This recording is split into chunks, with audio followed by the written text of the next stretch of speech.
दोस्तों कैसे हैं आप लोग। आज मुझे यूपीएसआई से संबंधित एक टॉपिक जो है दहेज प्रतिशत अधिनियम 1961 उसी से मैं क्वेश्चन लेके आया हूँ।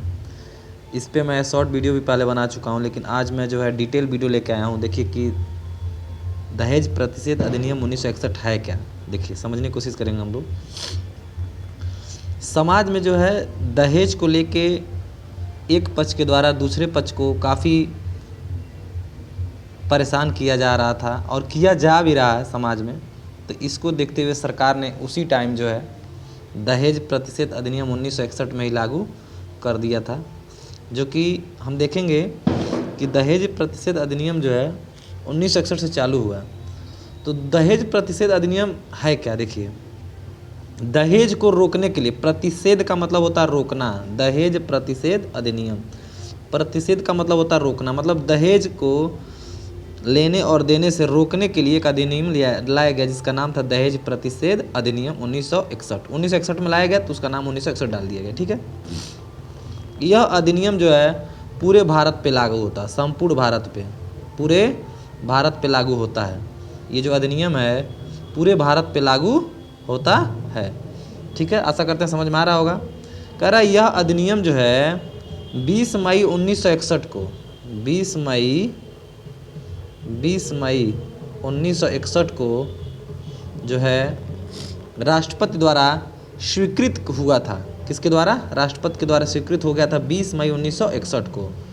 और यह नियम जो है 1 जुलाई 1961 से प्रभावी हो गया, मतलब कि लागू किया गया, मतलब कि सुचारू रूप से चालू इस पे कार्य हो गया। ठीक है, तो 20 मई 1961 को ये राष्ट्रपति द्वारा स्वीकृत प्रदान हुआ इसको, और 1 जुलाई 1961 से ये लागू हो गया। ठीक है, अब देखिए अब इस दहेज का परिभाषा क्या होता है, दहेज का अर्थ क्या होता है। देखिए कह रहा कि दहेज का अर्थ है विवाह के समय, विवाह से पहले, विवाह के बाद दिया जाने वाला नगद वस्तु, संपत्ति, उपहार जो दूल्हा दुल्हन या उनके परिवार द्वारा मांगा या दिया जाए, उसे ही हम क्या कहते हैं, दहेज कहते हैं।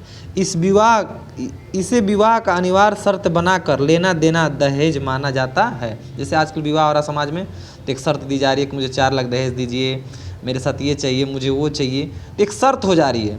तो कह रहा है इसे विवाह का अनिवार्य शर्त बनाकर लेना या देना क्या कहा जाता है, दहेज माना जाता है। ध्यान दें, वे आगे दिया है, ध्यान दें वे उपहार जो प्रेम स्नेह से बिना शर्त दिए जाएं दहेज नहीं कहलाते हैं। जो प्रेम से दिया गया है, अपने इच्छा से दिया गया है, उसका जो है काउंट गिनती में नहीं होता है। कह रहा कि लेकिन वे उचित मूल्य के नहीं होने चाहिए। उचित मूल्य का मतलब अधिक से अधिक लाखों कईयों लाखों का नहीं होना चाहिए। अगर इतना ज़्यादा होगा तो फिर वो उपहार इतना कौन आजकल दे रहा है। आजकल तो लोग प्रेम में क्या नाम है, छोटा मोटा कुछ वस्तु 10-20 हज़ार का दे सकते हैं, लेकिन 1-2 लाख का देंगे तो हो सकता है इस पर दबाव बनाया गया हो। इसलिए वो कह रहा है कि उचित मूल्य का मतलब काफ़ी महंगा नहीं होना चाहिए। देखिए दहेज प्रतिषेध अधिनियम 1961 का उद्देश्य क्या था, मतलब इसको लाने का और इसको पारित करने का हमारे सरकार का उद्देश्य क्या था। समाज में दहेज प्रथा को रोकना। कह रहा समाज में दहेज प्रथा को रोकना। पहला दिया समाज में दहेज प्रथा को रोकना, कि समाज में लोग जो है दहेज को लेके आम जनता को परेशान कर रही है, गरीब लोगों को परेशान कर रही है। महिलाओं की सुरक्षा सुनिश्चित करना, कि महिलाएं सुरक्षित हों, क्योंकि दहेज के लिए एक पार्टी के द्वारा जब दूसरी पार्टी की तरफ लड़कियां जाती हैं, चाहे महिलाएं जाती हैं, तो वहाँ पर होता क्या है कि दूसरे समाज के द्वारा जहाँ पर उनकी शादी होती है, उस समाज के द्वारा उनको प्रताड़ित किया जाता है। इसलिए उन सब चीज़ों से बचाव के लिए ये जो है अधिनियम लाया गया। विवाह को आर्थिक बोझ बनने से रोकना। आजकल आप देखते हैं कि विवाह करते समय एक बाप जो है अपने बेटी के लिए कितने कर्जों से डूब जा रहा है। तो इन सभी चीज़ों से बचने के लिए सरकार ने इस नियम को अपनाया कि दहेज ना देंगे, ना ही आम जो है जनता हमारी कर्जे से डूबेगी। ठीक है, दहेज से जुड़े अत्याचार एवं महिलाओं के शोषण की रोकथाम करना। कह रहा कि इस अधिनियम का एक उद्देश्य और है कि दहेज से जुड़े जितने भी अत्याचार हैं और महिलाओं के साथ जो शोषण हो रहा है उसको रोकना, मतलब उसको रोका जाए, महिलाओं का शोषण ना हो और महिलाओं के साथ अत्याचार ना हो दहेज के लिए। ठीक है, दहेज मांगना और देना दोनों अपराध है। क्या है? दहेज मांगना और देना दोनों क्या है? अपराध है। दहेज लेना और देना सेक्शन 3 के तहत अपराध है। दहेज मांगना देना लेना है, उकसाना अपराध है। क्या अपराध है? जैसे कोई दहेज मांग रहा है या कोई दहेज ले रहा है या कोई उकसा रहा तीसरा कि भाई तुम दहेज मांगो, तो उस तीसरे के ऊपर भी केस होगा कि वो किसी और को उकसा रहा है दहेज के लिए और जो है समाज में दहेज के विरुद्ध जो है गलत चीज़ों को फैला रहा है। कह रहा कि कम से कम 5 वर्ष की कारावास होगी। अगर ऐसा करता है कोई कि कोई दहेज मांगता है या लेता है या किसी को विवश करता है, उकसाता है, तो उसको कम से कम 5 वर्ष का जेल होगा, कारावास होगा और 15,000 या दहेज की कीमत जितनी जुर्माना देना होगा। या तो 15,000 जुर्माना देना पड़ेगा उसको या फिर जितनी दहेज है की रकम है उतनी जो है उसको जुर्माना देना पड़ेगा। मान लीजिए दहेज अगर 2 लाख है तो हो सकता है कि अगर न्यायालय चाहेगा तो 2 लाख का भी जुर्माना उसके ऊपर लगा सकता है। वो डिपेंड करता है न्यायालय के जो न्यायाधीश हैं उनके दिमाग के ऊपर। ठीक है। दहेज की मांग करना, सेक्शन 4 कह रहा कि सेक्शन 4 में दहेज की मांग करने के बारे में दिया गया है कि प्रत्यक्ष या परोक्ष रूप से दहेज मांगना भी अपराध है। प्रत्यक्ष का मतलब जो हमें दिखाई न दे, अप्रत्यक्ष जिसे हम कहते हैं, सॉरी प्रत्यक्ष या अप्रत्यक्ष, सॉरी प्रत्यक्ष या परोक्ष। परोक्ष का मतलब होता है अप्रत्यक्ष, मतलब कि सीधे रूप से मांगना या फिर सीधे रूप से न मांगना, उसे क्या कहते हैं? कह रहा कि दोनों को दहेज मांगने में काउंट किया जाएगा और अपराध माना जाएगा, चाहे आप प्रत्यक्ष मांगिए चाहे अप्रत्यक्ष मांगिए। कह रहा सज़ा 6 माह 2 वर्ष तक की सज़ा होगी, 10,000 तक का जुर्माना होगा अगर कोई दहेज मांग रहा है तो। ठीक है। दहेज की मांग करने के वाले को दहेज सूची, दहेज सूची में क्या आता है देखिए। कह रहा दूल्हा दुल्हन को उपहारों की सूची तैयार करनी चाहिए। इसमें शामिल हो उपहार का विवरण, अनुमानित मूल्य, किसने दिया किसने नहीं दिया। यह अदालत में किसी विवाद को स्थिति में प्रमाण का कार्य करता है। अगर किसी वर या वधू का शादी हो रहा है तो कौन सा पक्ष कितना दिया है, कितना लिया है, सारा ब्यौरा जो है दोनों पक्ष को रखना चाहिए। क्योंकि आगे चल के होता क्या है कि अगर कोई समस्या आपके साथ होती है तो लोग झूठ बोल के भी आपके ऊपर केस कर देते हैं। तो सारा ब्यौरा आपके पास रहेगा तो आप प्रमाण के रूप में न्यायालय में पेश कर सकते हैं। ठीक है। क्योंकि आजकल समाज में कुछ लोग इसका गलत फ़ायदा भी उठा रहे हैं कि वधू लोग जो है वर वाले पक्ष को फंसा दे रहे हैं पैसे के चक्कर में। तो इसलिए इन सभी चीज़ों का विवरण रखना क्या है? आवश्यक है। दहेज अपराध संज्ञेय और गैर जमानती होता। कह रहा है कि दहेज से जुड़े अपराध संज्ञेय होते हैं। दहेज से जुड़े जितने भी अपराध होते हैं क्या होते हैं? संज्ञेय होते हैं और पुलिस बिना वारंट के क्या कर सकती है? आपको गिरफ्तार कर सकती है। यह अपराध गैर जमानती माने जाते हैं। कुछ मामलों में कोर्ट जमानत दे सकती है। कह रहा कि यह अपराध जो है गैर जमानती माने जाते हैं लेकिन कुछ मामलों में कोर्ट जो है जमानत आपको दे सकती है। धारा 304B में देखेंगे दहेज मृत्यु के बारे में दिया गया है। किस मृत्यु के बारे में? दहेज मृत्यु। हाल ही क्या यह आईपीसी की धारा है। किसकी धारा है? आईपीसी, इंडियन पेनल कोड जो है आईपीसी की धारा। लेकिन कह रहा कि दहेज मृत्यु कब मानी जाती है?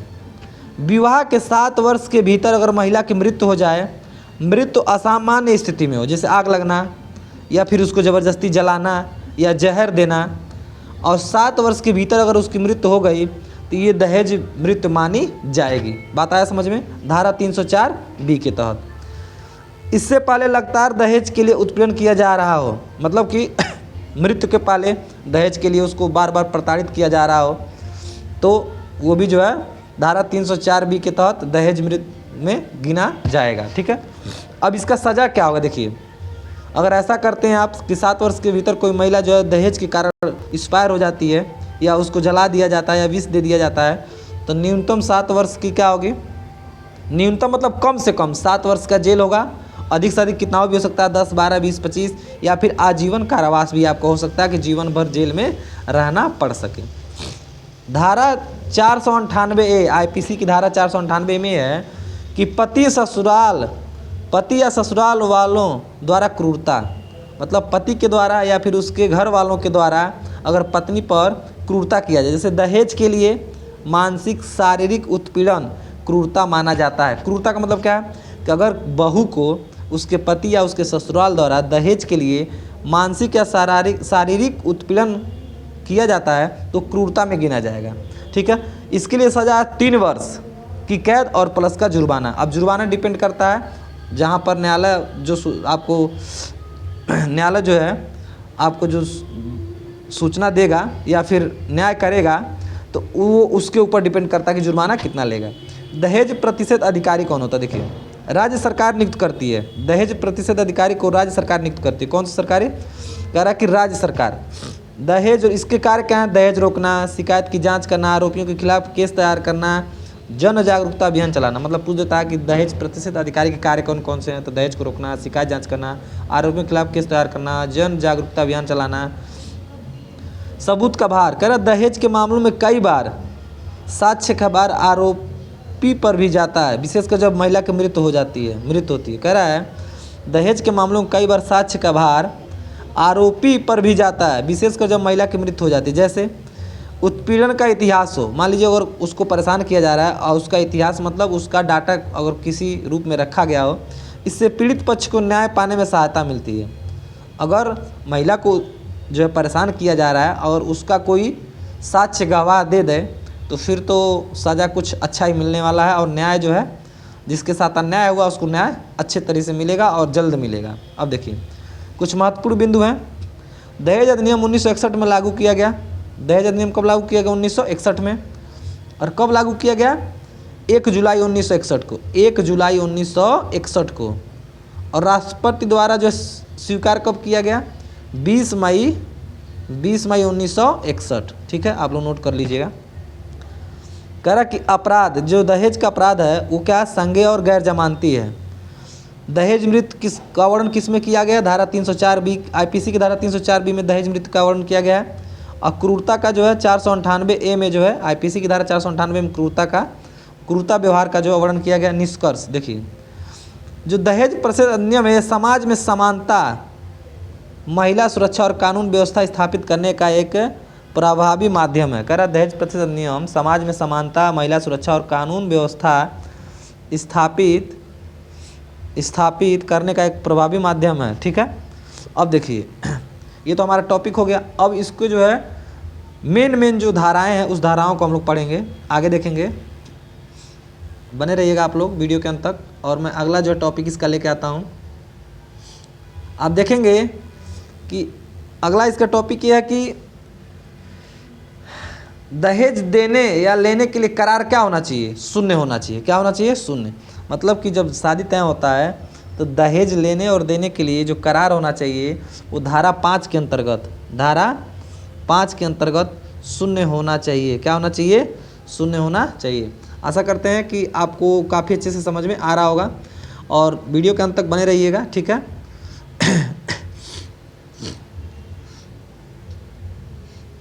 अगला टॉपिक हमारा देखते हैं हम लोग कि दहेज से जुड़े जो मुख्य धाराएं हैं। जैसे यहाँ दहेज से जुड़ी सभी महत्वपूर्ण धाराएं एक ही स्थान पर दी गई हैं। देखिए आप लोग, कह रहा कि एक्ट 1961 आईपीसी की धारा से संबंधित जो है महत्वपूर्ण धाराएं दी गई। देखिए दहेज से संबंधित महत्वपूर्ण धाराएं कौन कौन सी हैं? कह रहा दहेज प्रतिशत अधिनियम 1961 को लागू किया गया तो ठीक है। दहेज की परिभाषा धारा 2 में दिया गया है। धारा 2 में दहेज की परिभाषा है, विवाह के समय पहले या बाद में दिया गया कोई भी मूल्यवान वस्तु धन संपन्न दहेज कहलाता है। स्नेह में दिए गए उपहार दहेज नहीं माने जाते। ये सभी धारा 2 के अंतर्गत आते हैं। ये 3 वाक्य। धारा 3 आएगा दहेज देना, लेना या उकसाना। दहेज देना लेना मध्यस्थता करना अपराध है। सजा न्यूनतम 5 वर्ष, 15,000 या दहेज के मूल्य जितना जुर्माना लगता है। मतलब धारा 3 में क्या है? दहेज लेना या देना या दहेज के लिए उकसाना या फिर दहेज के लिए जो बीच में मीडिएटर लोग होते हैं जो शादी लगाते हैं उनका भी बीच में दहेज के लिए उकसाना, उनको भी क्या माना जाएगा? अपराध की श्रेणी में रखा जाएगा। और सज़ा न्यूनतम कितनी है? 5 वर्ष। अधिकतम बहुत ज़्यादा हो सकता है, 5 वर्ष, 10 वर्ष, 15 वर्ष भी उनको हो सकता है। और जुर्माना है 15,000 और साथ में जो है 15 से अधिक भी जो है दहेज के मूल्य जितना भी जुर्माना लगाया जा सकता है। प्रत्यक्ष और परोक्ष रूप से दहेज मांगना अपराध है। धारा 4 कहता है, धारा 4 कह रहा है, आप लोग देखेंगे धारा 4 ये कह रहा है कि प्रत्यक्ष या परोक्ष रूप से दहेज मांगना क्या है? अपराध है। क्या है? अपराध है। सजा 6 माह से 2 वर्ष, जुर्माना 10,000 होगा धारा 4 के तहत। धारा 4 के तहत विज्ञापन द्वारा दहेज मांगना। विज्ञापन द्वारा मतलब विज्ञापन छपवा के दहेज मांगना। जैसे पेपर में आप विज्ञापन छपवाते हैं कि मैं फलाना जॉब करता हूँ, मेरी सैलरी 1 करोड़ है, मुझे 20 करोड़ दहेज चाहिए, तो ये करना भी क्या एक तरह से अपराध है। कोई व्यक्ति यदि विज्ञापन जैसे अखबार, टीवी, सोशल मीडिया में दहेज मांगे तो उसको सज़ा 6 माह से 5 वर्ष तक का होगा और जुर्माना भी होगा। जुर्माना जो है अदालत तय करेगी। धारा 5 कहता है दहेज से जुड़ा कोई भी समझौता अवैध है। क्या है? दहेज से जुड़ा कोई भी समझौता क्या होगा? अवैध होगा। मतलब कि दहेज से जुड़े जितने भी मामले हैं उसमें कोई समझौता नहीं होगी, उसके लिए सीधे क्या होगा? केस होगा, कोई समझौता नहीं होगा। दहेज देने का कोई करार कानूनी रूप से निरस्त है।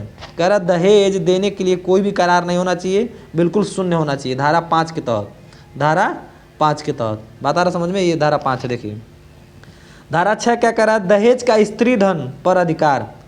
कह रहा कि धारा 6 के अंतर्गत ये दिया गया है कि जो दहेज का स्त्री धन पर अधिकार, जो जिस स्त्री का शादी होता है उसका जो है दहेज पर क्या होता है? पूरा अधिकार होता है। जैसे कैसे? दहेज महिला का स्त्री धन माना जाता है। जो दहेज होता है, जिस महिला की शादी होती है उसको जो है दहेज का जो है स्त्री धन माना जाता है। मतलब उसका सारा दहेज उसके नाम से किया जा सकता है, वो ले सकती है।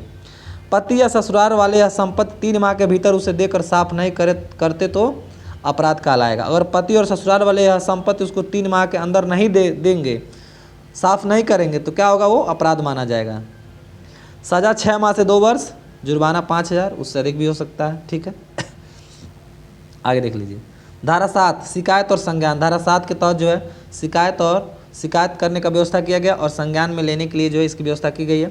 दहेज के मामलों का संज्ञान मजिस्ट्रेट द्वारा लिया जाता है। किसके द्वारा लिया जाता है? जिले के मजिस्ट्रेट द्वारा।